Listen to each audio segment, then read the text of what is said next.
বাংলা চলচ্চিত্রের ইতিহাসে কিংবদন্তি কৌতুক অভিনেতাদের একজন দিলদার। একটা সময় যার উপস্থিতিতে প্রেক্ষাগৃহে বইত হাসির ঝর্ণাধারা, দর্শকদের উচ্ছ্বাস। কমেডিয়ান হলেও বাংলা সিনেমার আর 5 জন নায়কের মতোই ছিল তার জনপ্রিয়তা।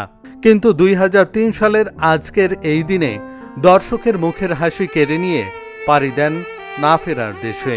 এই কিংবদন্তির মৃত্যুর 22 বছর পেরিয়ে গেলেও এখনও তাকে স্মরণ করেন দর্শকরা।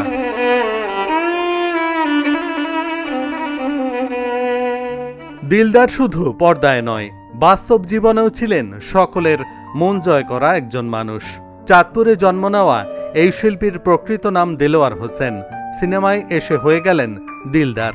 মাত্র 20 বছর বয়সে ক্যামেরার সামনে দাঁড়ানো এই মানুষটি প্রথম বড় পর্দায় সুযোগ পান 1972 সালে। কেন এমন হয় সিনেমার মাধ্যমে।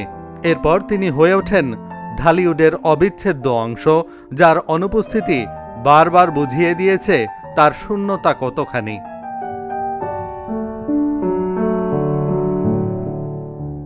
দিলদার শুধু অভিনেতা ছিলেন না, ছিলেন প্রাণবন্ত একজন মানুষও। শুটিং সেটে থাকতেন প্রাণখোলা হাসিতে ভরা, সহশিল্পীদের উৎসাহ দিতেন, সাহস যোগাতেন। এমনকি একবার মালেক আফসারির লাল বাদশা ছবির জন্য শুধু ডিম দিয়ে পরিচয় গানটিও নিজেই গেয়েছিলেন, যেটি জনপ্রিয় হয়ে ওঠে।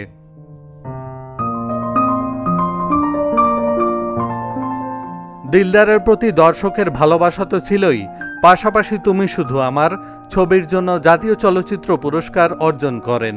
এই পুরস্কার শুধু তার প্রতিভার আনুষ্ঠানিক স্বীকৃতি হলেও আসল সম্মান তিনি পেয়েছেন জনমানুষের হৃদয় থেকেই।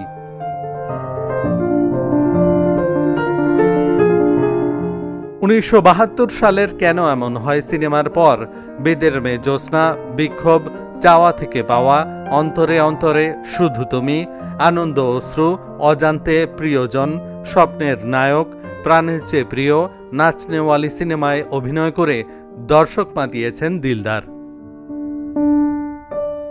এহসানুল হক, ঢাকা জার্নাল।